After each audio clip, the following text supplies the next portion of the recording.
I'm Skylar with Lean Frontiers. On our screen, you can see Oscar and Tony. Real quick, they will both actually be live at the TWI and Kata Summits coming up here very, very soon, within like the next 2 weeks. If you have not registered, registration is still open. And actually, we're kind of slowing down. So, Oscar and Tony, if you're ready, over to you. Ready. Very good. Thank you, Skylar. We are a little bit ahead of time. I don't know. It's just clicked over. In Australia, anyway, it's just clicked over.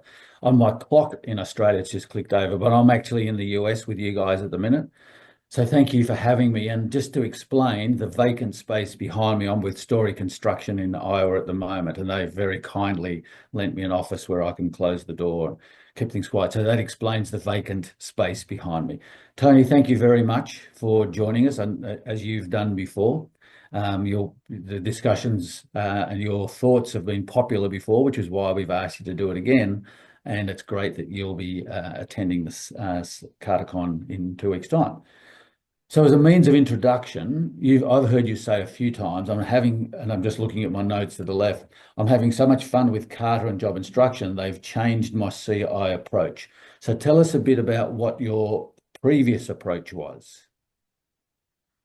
I would say my previous approach, Oscar, was I tried to be methodical and very rigid. And when things didn't go my way, I would say, especially in JI, I was punitive on myself, right? I would see, when things didn't go right as a form of failure. Yeah, right. That's not good. No, no, no. Especially, my personality, I'm an alpha male. Everything must go right. And when it doesn't, I come down on myself and down on the system.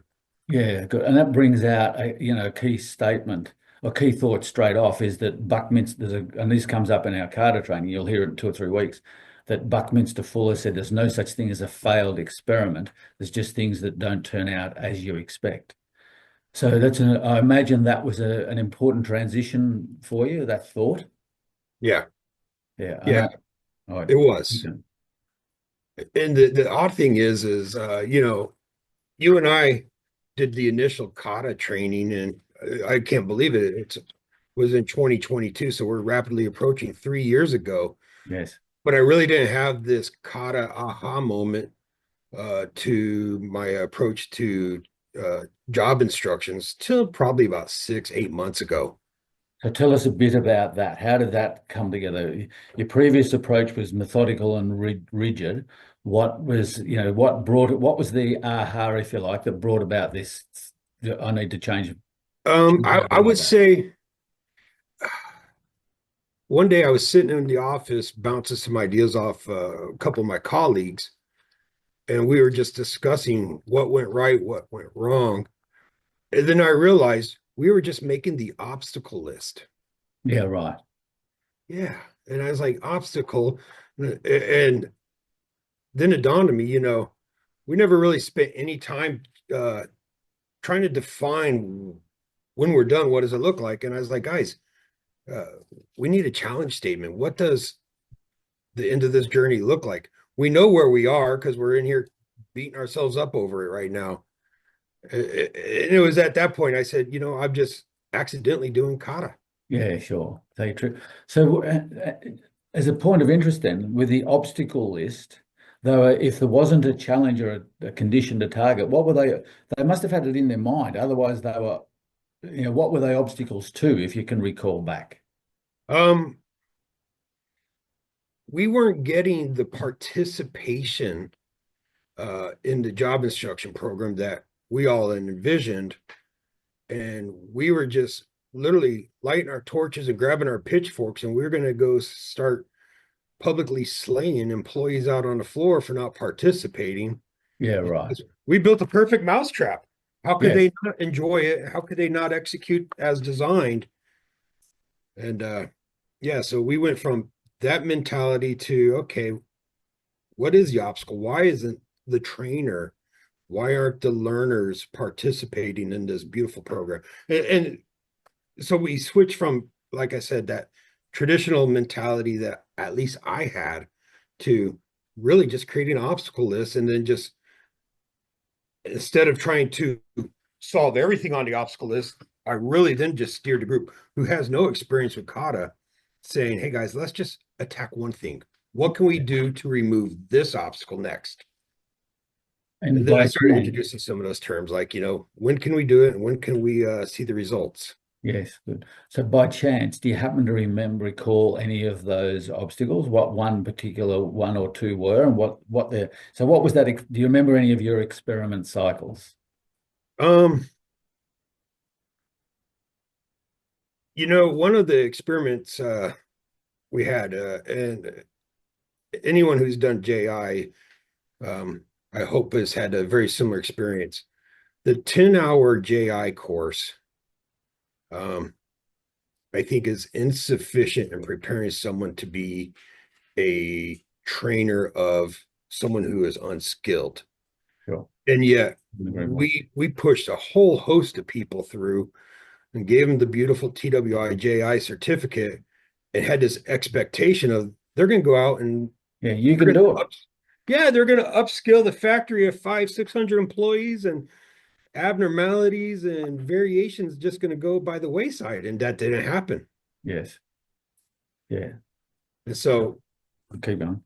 working with the Institute and even closer with Sean Vallon, sharing this, we realized we had to put some more resources into developing really good trainers. And so the end story is we've now got the JI follow-up course embedded into our program.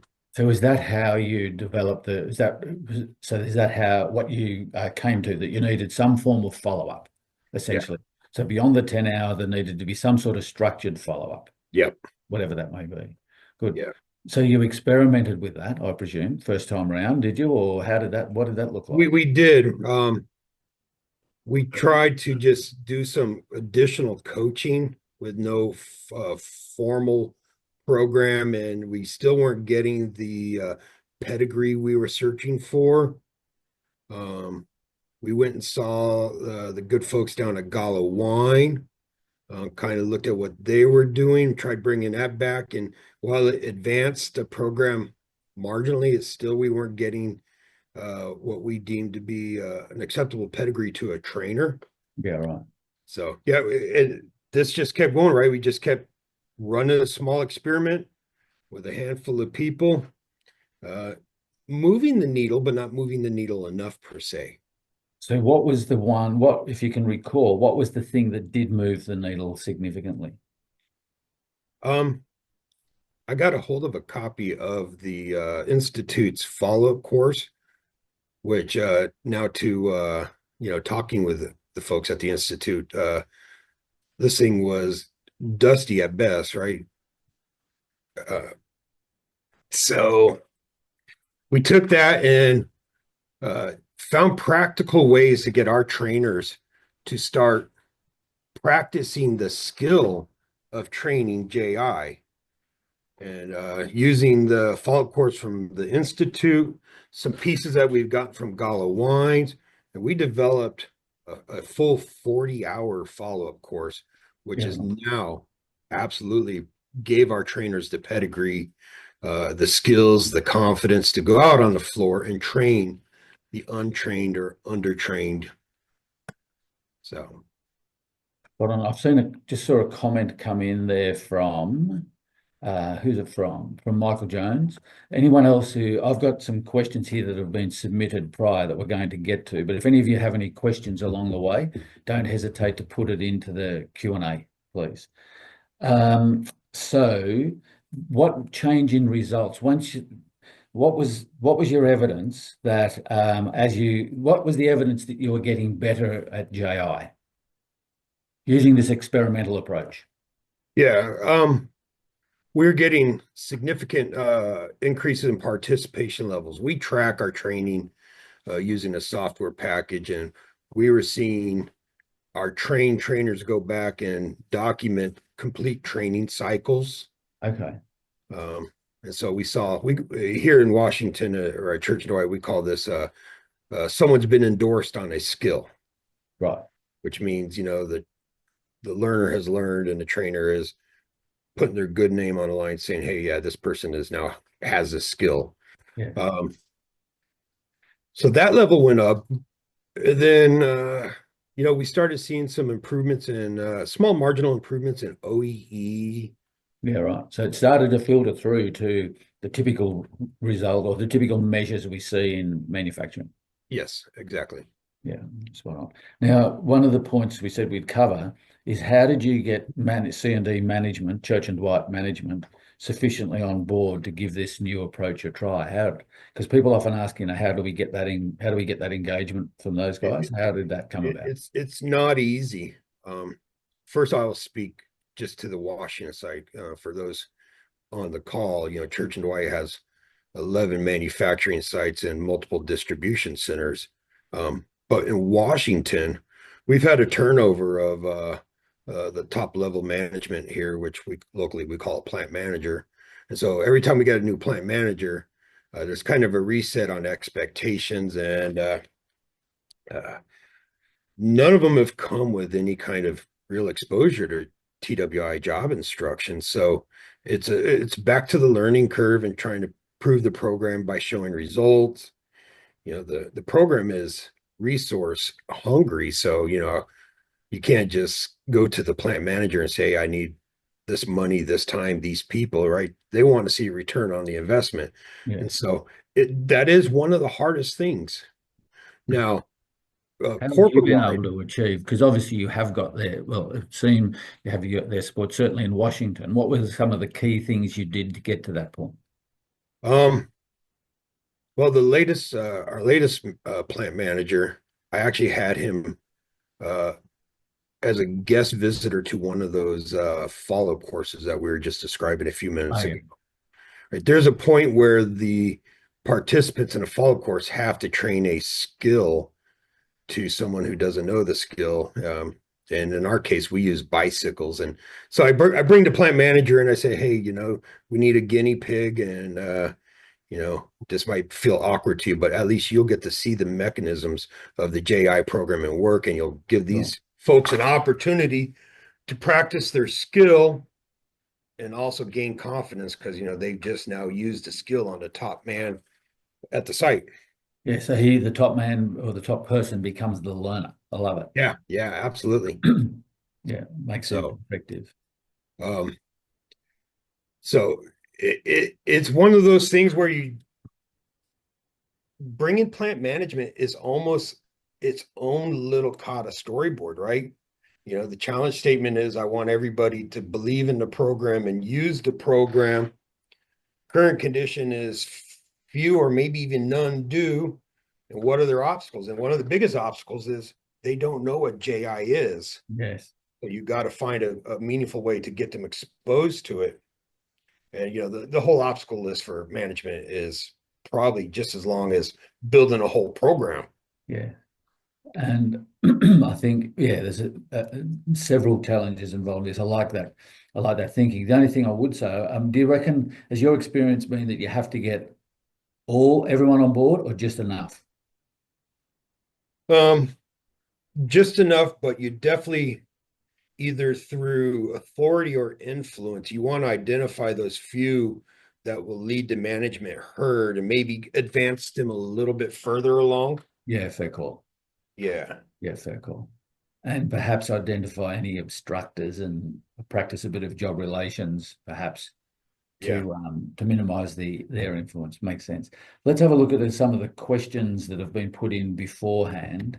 So Sure. the first one is pretty broad. It's from Paulina Alvarez. So thank you, Paulina, if you're listening live. How to establish a learning organisation and capability. I know it's very broad, but what are your thoughts on that question? How do you To reflect on your journey over the last couple of years. I've got 6 years of hindsight now, and I hope this speaks to the tenacity and stamina required to get a JI program going. Because um,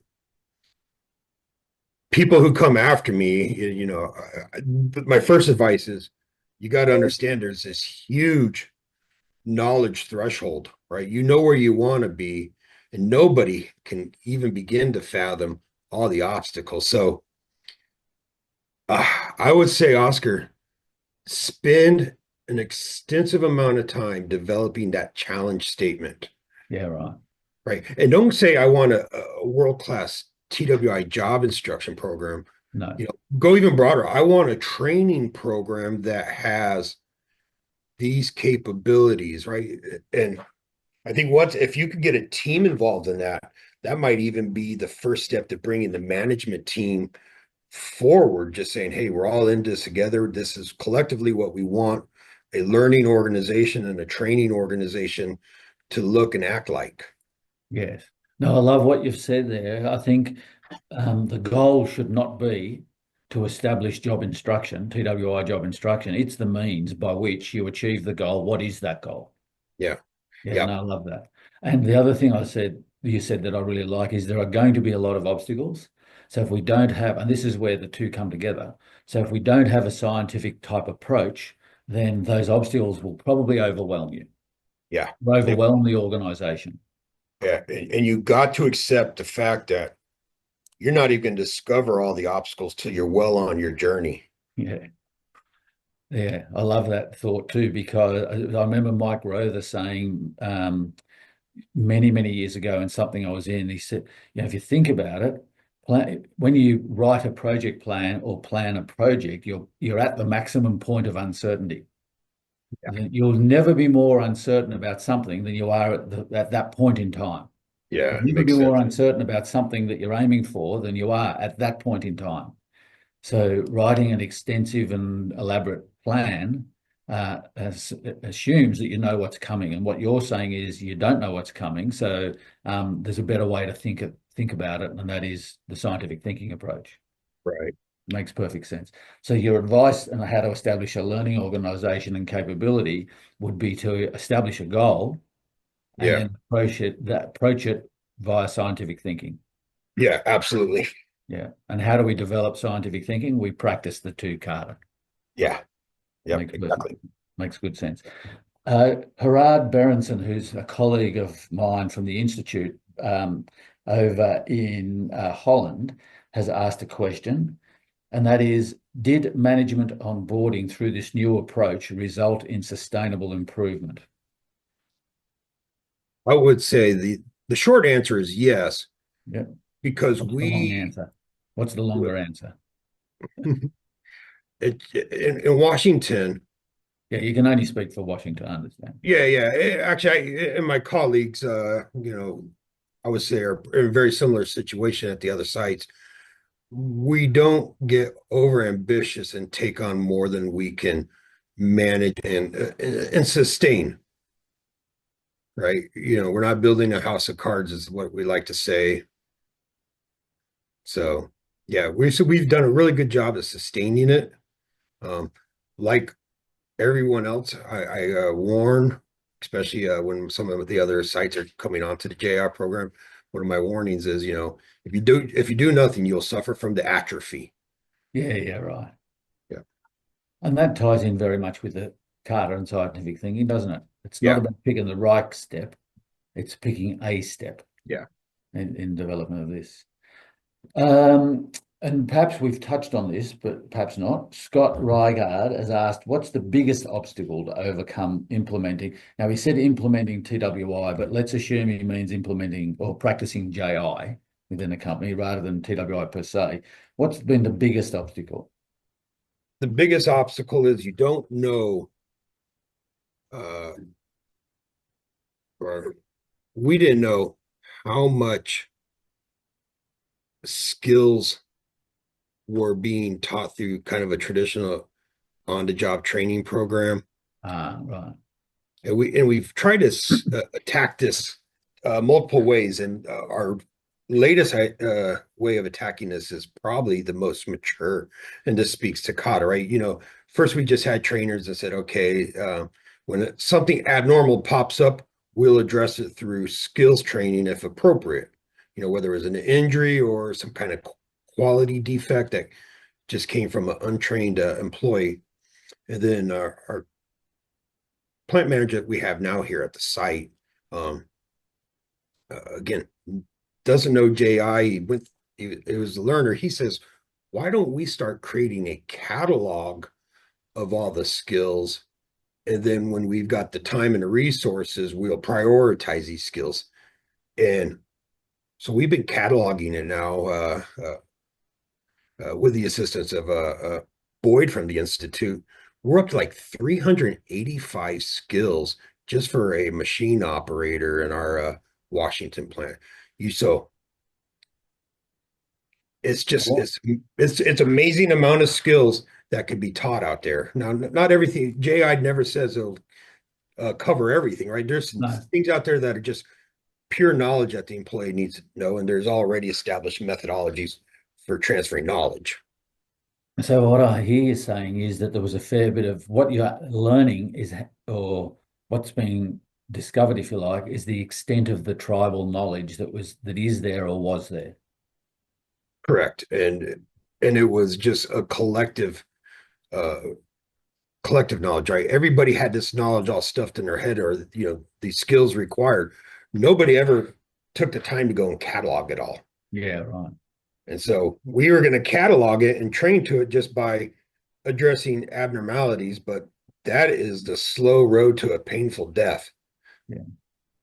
Oh, good. I notice that you have said in a note you sent to me that this is that question, the biggest obstacle, is the theme of your discussion at CartaCon.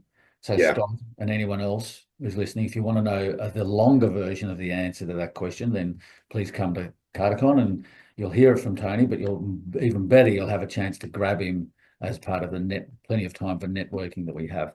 So we're getting close to time, but Colin Hicks has put in a question, and just to revert back to 10 minutes or so ago, he said, how many iterations of practicing the JI skill does each participant of the follow-up program typically go through before they're more prepared to reliably apply it?